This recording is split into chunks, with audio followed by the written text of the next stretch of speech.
আইনানুগভাবে চলবে। এখানে কোনো ব্যক্তির স্বৈরতান্ত্রিক কোনো নির্দেশ পালিত হবে না। আইন যেভাবে বলে সেভাবেই যাবে এবং ঊর্ধ্বতন কর্মকর্তাগণ সেভাবে রেসপন্সিবিলিটির সাথে, অ্যাকাউন্টেবিলিটির সাথে সেই ডিপার্টমেন্ট পরিচালিত করবে। তারা সেই সংকল্প আজকে প্রকাশ করেছে। আমি তাদেরকে জনগণের পক্ষে বর্তমান সরকারের যে আইন শাসন প্রতিষ্ঠার বিভিন্ন প্রতিশ্রুতি সেগুলো স্মরণ করে দিয়েছি এবং তাদের কাছে আমি আশা করি তারা জনগণের পক্ষে, দেশের পক্ষে সর্বোচ্চ ত্যাগ স্বীকার করে তাদের কাজ চালিয়ে যাবে। এইটা আজকের প্রধানতম আমাদের বক্তব্য ছিল। আমি তাদের বিভিন্ন সমস্যা, ডিপার্টমেন্টের সমস্যা কি আছে, আমরা কি করতে পারি, কোথায় জনগণের সমস্যা আছে, ইকুইপমেন্টের সমস্যা আছে ইত্যাদি জানতে চেয়েছি। তবে দুইটা বিষয়ে আমি অনুশাসন দিয়েছি যে আমরা খুব শীঘ্রই দেশব্যাপী, বিশেষ করে ঢাকা থেকে আমরা শুরু করব।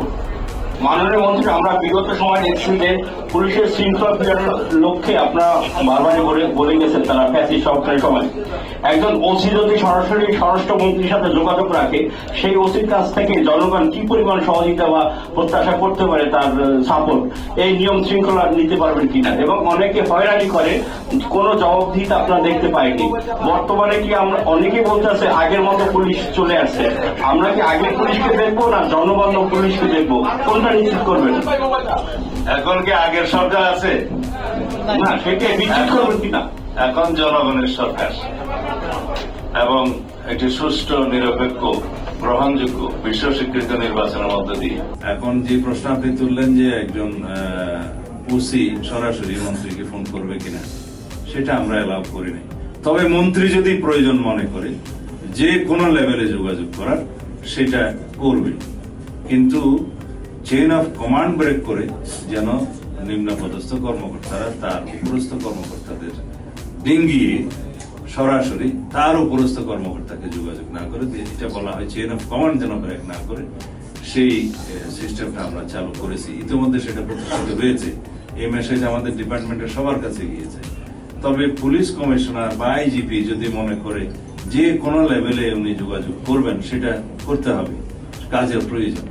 এখানে চেইন অফ কমান্ডটা বজায় রাখতে হয় নিচে থেকে উপরে, কিন্তু উপর থেকে যে কোনো প্রয়োজনে যে কোনো লেভেলে যোগাযোগটা রাখবে, যে কোনো পর্যায়ে, সেটা নিয়ম।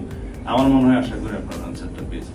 মাননীয় মন্ত্রী, আপনি ঢাকার একটা বড় সমস্যা যানজট, মাননীয় মন্ত্রী ঢাকার যানজট একটি বড় সমস্যা, এটার ব্যাপারেও আমার একটা কোশ্চেন আছে এ নিয়ে। ঢাকার রাস্তার সংখ্যা বাড়ছে না, আয়তন বাড়ছে না, প্রতিদিন ঢাকার রাস্তায় প্রচুর নতুন গাড়ি নাম। বুঝতে পেরেছি। এই ব্যাপারে আমরা একটা সেল গঠন করে দিয়েছি ডিএমপির ক্ষেত্রে। ডিএমপি কমিশনারকে আমরা অনুরোধ করেছি আমাদের ট্রাফিক ডিপার্টমেন্ট আছে, তাদের সাথে বসে আমরা কিভাবে যানজট কমাতে পারি, তারা এক সপ্তাহের মধ্যে আমাদেরকে একটা রিপোর্ট দিবে। যেমন এখানে ব্যাটারি চালিত রিক্সার সংখ্যা সীমাহীন হয়ে গেছে। ভিআইপি রোড সহ মেইন রোড যেখানে আছে, যেখানে নন মোটরাইজ ভেহিকেল চলার কথা না, সেই জায়গায় অসংখ্য এই ব্যাটারি চালিত গাড়ি চলেছে। এটা কিভাবে নিয়ন্ত্রণ করা যায়, এবং আজকে আমরা বলেছি পরীক্ষামূলক ভাবে উত্তরা থেকে, যেটা এয়ারপোর্ট রোড থেকে শুরু করে এই ভিআইপি রোড হয়ে সচিবালয় হয়ে এই রোডটা, যেটাকে আমরা ভিআইপি রোড হিসেবে জানি, এইখানে প্রাথমিকভাবে আমরা এই চলাচলগুলো সীমিত করব, নিয়ন্ত্রণ করবো ব্যাটারি চালিত গাড়ি। তারপর পরীক্ষামূলক ভাবে আরেকটাতে যাবো, গ্রাজুয়ালি এইভাবে আমরা যানজট মুক্ত করার চেষ্টা করব। কি কারণে আমরা যানজট হচ্ছে সেটা আমরা অনেকেই জানি, তারপরেও আরো কিছু খুঁটিনাটি বিষয় আছে, এগুলো পরীক্ষা নিরীক্ষা করে আমরা বলছি একটা রিপোর্ট দিতে। যেমন আমরা নিজেরাই ট্রাফিক সিগন্যাল মানি না, বামের লেনটা উন্মুক্ত থাকার কথা, বামের লেনে গিয়ে গাড়ি বসে থাকে। এগুলোর জন্য আমরা সিটিজেন হিসেবেও আমরা দায়ী। আমরা এই সচেতনতাটা আবার সৃষ্টি করতে চাই, যাতে আমরা প্রত্যেকে ট্রাফিক আইন মেনে চলি এবং ট্রাফিক পুলিশকে সহযোগিতা করি, তাহলেও কিন্তু অনেকটা সমাধান হয়।